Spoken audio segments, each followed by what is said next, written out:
Hello to everyone, and welcome again to our first episode in 2022 in the Tight 20 marketing series from Ballyhoo Digital, where we give you real, actionable marketing advice in a compact format that does not waste your time.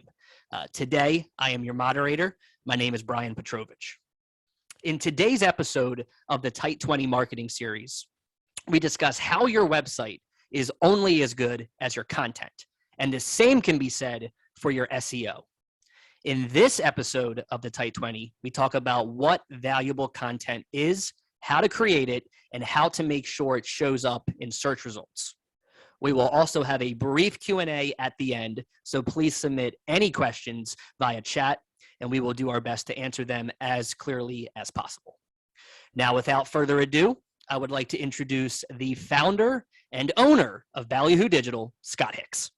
Welcome, everyone. Thanks for your patience. It's been a few weeks since our last webinar episode, and we're so excited to get started with 2022. Happy New Year, as Brian mentioned here, to everyone, and we hope everyone is looking forward to a great year with their businesses and with their digital marketing. So I think we'll just jump right in here, Brian, and see if we can get this knocked out in 20 minutes or less. I know we have some struggles with that occasionally, but that's the goal. Let's see here. Scott, I think you're going to hit that goal today. I think it's going to be a perfect 20. Okay. I think so. All right. Excuse me. Let's see if we can get our presentation shared here. All right. There we have it. So today we're going to talk about, this is part 2 of our SEO series. And today we're going to talk about content, which, arguably the most important thing for SEO. We break it into several different sections, but the content part really has value on multiple levels. So let's get started with that. What is content? Generally speaking, it's basically anything on your website that gives information to a visitor. So that can be the text or the copy on the site itself, the actual words. It can be images. It can be video. It can be, like, again, pretty much anything that is giving that information to your website visitor. So what is good content? What is valuable content? This is actually a pretty simple question in some ways. The first and the primary reason for good content is it answers questions for people. This is really, I can't stress enough how important this is when you're thinking about the content for your site. What is it doing for the actual people? And this may seem a little bit weird because this is we're talking about SEO, we're talking about optimizing for search engine algorithms, but really the best thing you can do, and Google will tell you this all day long, is give good content for actual human visitors. So what kind of questions does it answer? I think if you're trying to sell something on your website, then it really answers 3 basic questions. And if you think of these questions when you're developing content, you're going to do really well. When somebody visits your website, they want to answer this question. Does the company that owns this website, do they provide the product or service that I'm looking for? So that seems pretty easy, right? They should know pretty quickly whether or not they have, you are what they're looking for. Second question is, does the product or service meet my standards for quality? So they want to go to your website. They want to say, okay, this person has the lawnmower I want to buy. And they have lawnmowers that are of good quality that are known, Craftsman, Toro, something like that. And then the third question is, can I trust this company to deliver on their promise of quality merchandise or quality services to me?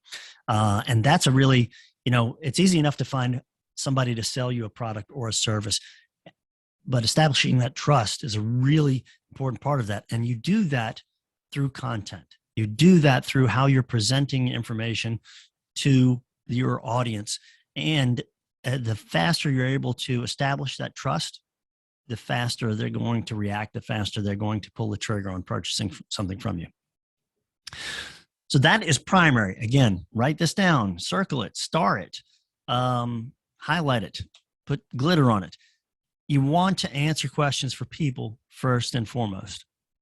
So the second thing is you want to answer questions for algorithms. So the algorithm, of course, we've talked about this before. That's really the sort of machine learning or what have you that the search engines use to determine where to rank or where to place web pages in search results. Excuse me. So when you're answering questions for algorithms, you're not necessarily answering the same questions. Some of the questions will be the same, but really the question is, what is a website about? So when Google sends a crawler to your site, they're going to look at all of the content on your site. They're going to pull it all in, and they're going to decipher it with this machine learning. The algorithm is going to decipher this and figure out, okay, what is this site really about? What are those products that it serves? It may not be able to 100% give you an idea of trust, but it's going to try to understand what the whole site entails. Again, what are the products and services that you're trying to sell? And they do that so they can decide how they want to index that site and see which searches that your website shows up for. So the first part of this, we're going to talk about crafting copy. That again is the text content on your site. And just remember again, I can't stress it enough. People are your primary audience. So you want to write for people. And when you do that, there's a couple of things you want to look at here. You don't want to forget about emotion. Search engines aren't emotional, but people are. And so remember that people often make decisions based largely on emotion. They make decisions based on being afraid of not having this service, or they make decisions on this service or product making them happy. So again, the algorithms don't care about emotion. They don't understand when you say this is, in not so many words, this is buying this product will make you happy. It will make you feel successful or what have you. They don't understand that, but people do. So don't forget when you're crafting copy to write these things in. Keeping it simple is a huge thing. We used to say, and I don't know if this is really accurate anymore or not, but for the most part, if you have a consumer-facing site, write for about the 10th grade reading level. Generally speaking, that's it. Now, this is a general rule. There are exceptions to this rule. If your site does something that's highly scientific or highly technical, you may find that you're going to have to present your information in a way that is not going to be accessible for everyone. And that's okay. But generally speaking, if you can make it simple, then that works best. It works across the broadest spectrum of audience, which is generally pretty good. You want to you want to organize your information and your site. So when you're creating your content, you want to be able to break things up visually, so it's easier to digest. When people go to a website and they see a wall of text, that's a turnoff. It seems like a lot to read. So use bullet points, use numbered lists, use headings and things like that. Strategically place images between blocks of text so that when you have a visitor looking at the site, it just doesn't look quite so intimidating. Also, and this is a really important one too, not only for people, but also for search engines, for the algorithms themselves, limit the number of concepts you have on a page. And by that, we mean, let's say you offer 6 different services to your clients. They probably each deserve their own individual page, especially if they're very different from each other. And if you have some related services, you can put those on a single page together. But generally speaking, organizing your site in a way that each product or each service has its own individual URL and its own page is dedicated to that works really well for people who are trying to consume that information, and it works really well for the algorithms who are trying to understand it. moving on with this, we recommend researching keywords. Now, this may seem a little bit at odds with the idea of providing content for people, but first of all, I want to recommend, we're not going to go into actually how to do keyword research. Back in episode 7, a deeper dive into paid search from our webinar series, that has a lot more specifics on how to actually do keyword research. So we recommend going back there. But there are a lot of different reasons you want to research keywords. If you are providing services across the country, for example, remember that there are some geographic differences in language. People actually use different terminology in different parts of the country for different things. One of the ones that comes to mind immediately is soda or pop, and or cola, as it's often called in the South. All of these are terms that are usually describe the same thing, but they're different based on where they are geographically. So remember that can have an effect. When you do keyword research and you do this properly, you may find some questions that people ask about the things that you offer, the products or services that you offer, that you hadn't thought of. And this is probably important across any marketing, certainly about any website development or content development. When we're sort of insiders to our own industry, whatever your industry is, we think differently than people who don't know an awful lot about it. So we have to realize that people, again, they ask questions in a different way. They search for things in a different way sometimes than we're aware of. And what that also gives you doing this keyword research is you might find that there's some content, some of the questions that people ask, they don't have a lot of competition out there on other websites. So when you're answering questions that not a lot of other websites are answering, you have a better opportunity to rank well for those, to drive more organic traffic to your site, because you have, again, fewer competitors out there for that particular type of content. So again, researching keywords, big part of this. Keep in mind, I'm going to just throw this out there. If back in the old days, there was a thing called keyword density, that was an algorithm. It was a ranking factor. And you had to have certain keywords on a page for a certain number of times and things like that. If you are aware of this, you've been around long enough, please also be aware that that is not the case any longer. You don't have to repeat yourself. That was kind of a thing about 10 or 12 years ago. You repeated yourself relatively frequently with certain keyword phrases. But the algorithms have moved far past that, and it's really not a good thing to do what they call keyword stuffing anymore. So be careful when you use jargon. And I almost wrote this to say don't use jargon, but that's not really accurate. So if your target audience is everyday consumers, they might not be familiar with your inside baseball industry terms. And so when you use those types of terms, people aren't necessarily, again, the everyday consumer may not understand those words, and that's okay. Again, thinking about how they search. If they don't know the industry terms, they're not going to search for industry terms. Now, the other side of this is if your target audience is industry insiders, then using jargon can actually be a good thing. Then using industry terms can be a good thing, because it means that you're going to probably get the most valuable visitors to your site when you use those terms. And the people who reach out to you after having come to your site for highly specific industry searches, they're probably going to be more motivated to buy from you. So just be aware of what your audience is, and be aware of the terminology that you use. And you don't want to go over, make sure you're not going over people's head, and you're using the terminology that your best audience is going to use to search for what you provide. And be wary of ambiguous terms.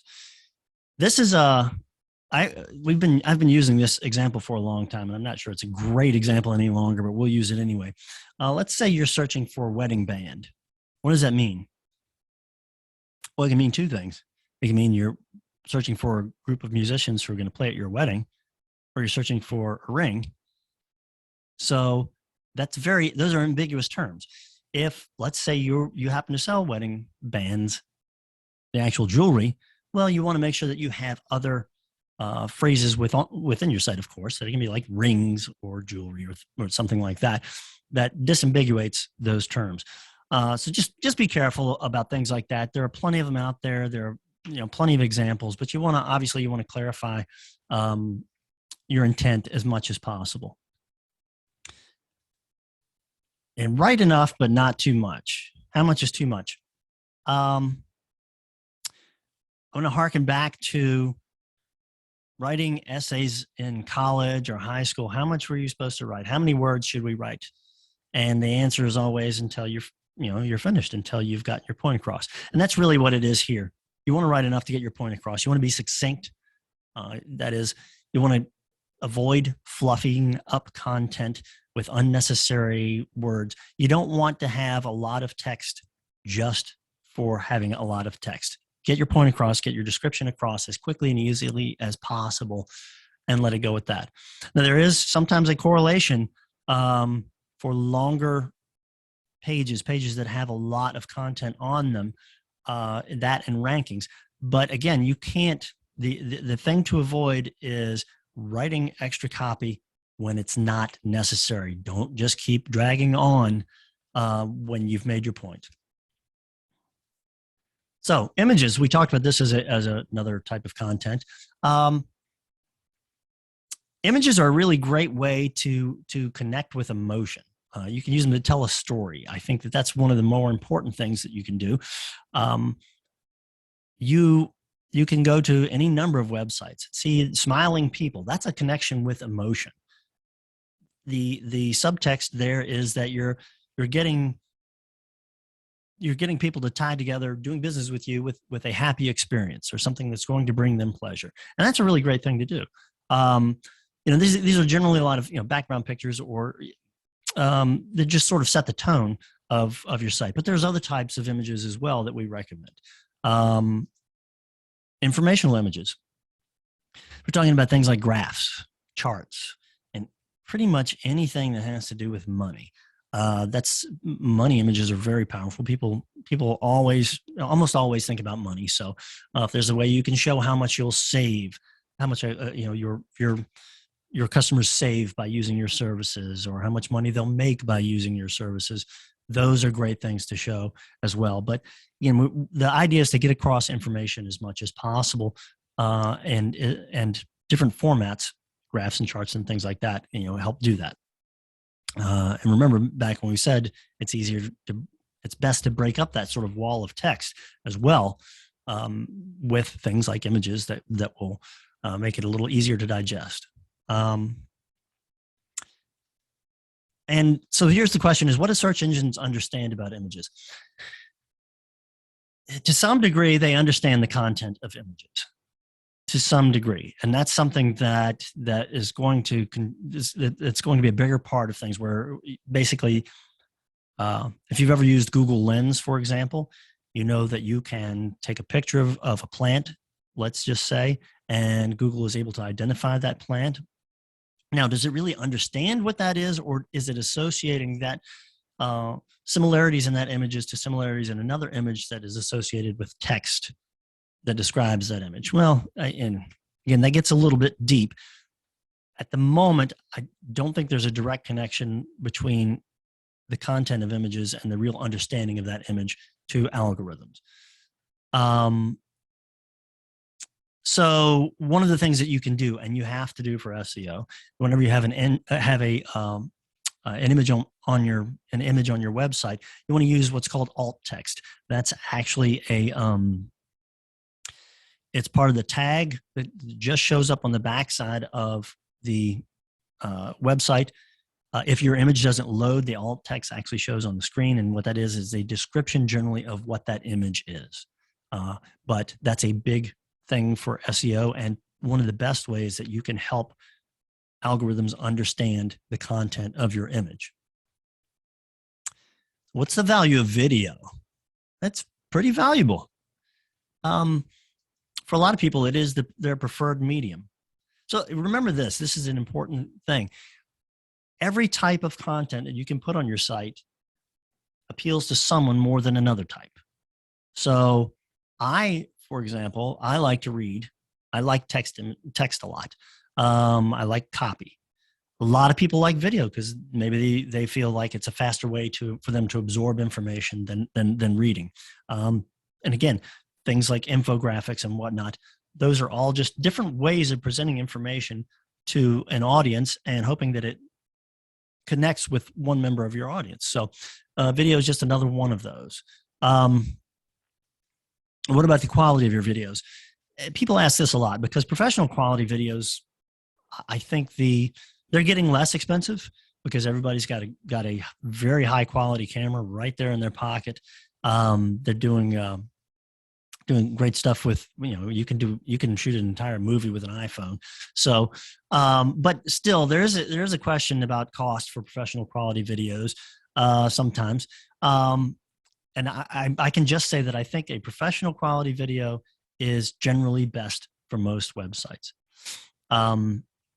That said, sometimes amateur quality is more earnest and honest. It seems like that to some people. So I would say if you're looking at putting video on your site, first look into professional quality video before you do your own. I think you've got a better chance of convincing people of that trust and the authority when you have a professional quality video. So what about the algorithms? How do the search engines understand video? Well, if you're hosting a video actually on your site, on your own platform, then you can mark up, and you're using schema markup. And again, if you go back, I think to our last episode, we talked about schema markup. You can mark up videos so that people understand, so that algorithms understand that it is a video and kind of what it's about. If you're hosting a video on YouTube or Vimeo, you want to use the titles, the descriptions, every other tool they have to highlight what the video is about. Because really at this point, we're still not where algorithms are dissecting all the content of a video. That's a really challenging thing for them to do, dissecting all of the content of a video and really understanding what it's all about.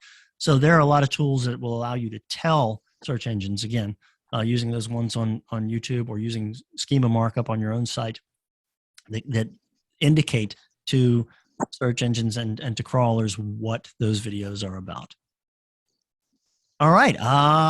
Brian, I think you're pretty close here. We did this in just 21 minutes is what I've got from the very beginning of this. You see, Scott, I told you, I never doubted you one time. Absolutely phenomenal way to kick off the Tight 20 for 2022. Yeah. Well, thanks. And again, I do, before we go into the questions, again, when in doubt, write for people. And when in doubt, present information for people, and SEO will catch up. The algorithms for years have been working toward basically a human understanding of websites. That is the ultimate goal for any search engine algorithm, is to understand a website as a human would. So not only are you doing a service to your actual human visitors when you write for them rather than search engines, you're also future-proofing your site. So, all right. So do we have any questions out there? Scott, we do have a couple questions, and anybody else tuning in, please, we do have a chat. Feel free to pop your questions in there, and we'll make sure we get those answered today. But Scott, a couple questions so far, and they're all really, really good questions. First question is, how often should I change the content on my website? Great question. The real answer there is, well, we have, in this business, we have what we call static content. And that's the main pages of your site. So your home page of your site, unless you provide a product or service that is really changing a lot of the time, it's not absolutely necessary to make any changes, really. I mean, there's a lot of static content. Like your About Us content, generally pretty static. Very rarely you're going to have to change that. If you sell a product that doesn't, have a lot of different iterations or updates or things like that, keep it the same. Your contact information, your contact page, keep it the same. And most homepages, honestly, should probably remain the same. Like I said, unless you're doing some things that are drastically different with your business or the products or services you provide, then you're probably pretty good keeping most of it the same most of the time. No real need to refresh it. Perfect. Thank you for that, Scott.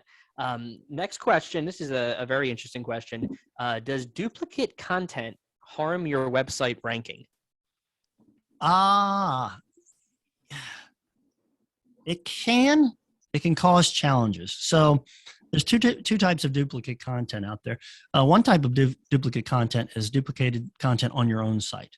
So if you have the exact same thing on a couple of different pages, well, honestly, if you don't do anything with it, Google is going to choose one of those pages as what they call the canonical, which is basically the authority page. And they're going to choose one of those. Their algorithm is going to choose one to be the one that they index, and the other one is just not going to show up. So having duplicate content on more than one page, depending on which page you want people to go to, can be problematic. You can overcome that. You can tell Google, if you have to have the same content on more than one page, you can put a tag on a page and say, okay, it's called the rel canonical tag, and it says this particular page is the one we want as the authoritative page.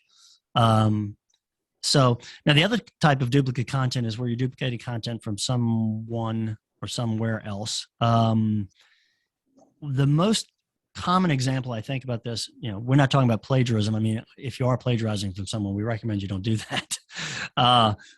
But the more common thing is that if you sell products from a particular manufacturer, using the manufacturer's, if you're not the only dealer for that manufacturer, and you use the manufacturer's copy on your website, well, that's going to show up probably on the manufacturer's website. It's going to probably show up on other dealers' websites. And again, if it's exactly the same, algorithms are going to find one that they like, and it's usually the first one that they crawl. And so you won't likely be indexed for the same content elsewhere. And there's not much you can do about that. I would just recommend trying to, if you have to, if you want to provide content for somebody else's product that you're a dealer for, do your best to come up with your own best descriptions of it that are unique, and that gives you the best chance of showing up and having your page indexed. Absolutely. Yeah, I thought that was a really interesting question. So thanks, Scott. A couple more. Next question. Should I have a blog so I can have fresh content? Sort of. Like everything else, the answer depends in this. I think if you have information that's timely, or there's information that changes out there regularly, it's certainly a great idea to have a blog. What you can do with a blog that you can't do generally with static content is you can address immediate issues. Here's one example. One of our HVAC clients, we wrote a blog for them in, I want to say, March of 2020 about, and it asked the question, do HVAC filters filter out coronavirus? Well, that was a very timely blog, and it blew up.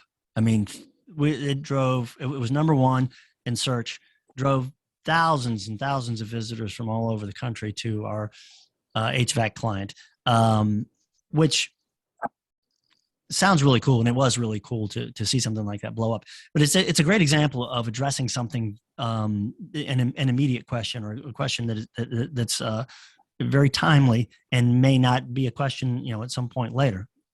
So that can be valuable. The biggest thing to remember is, again, you have to create content that is valuable to your audience.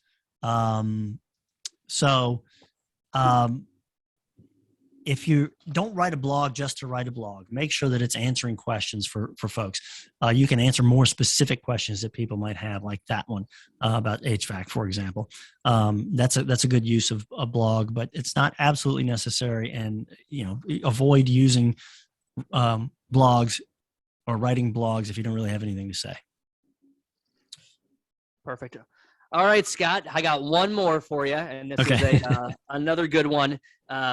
Should I host video on my site or on YouTube?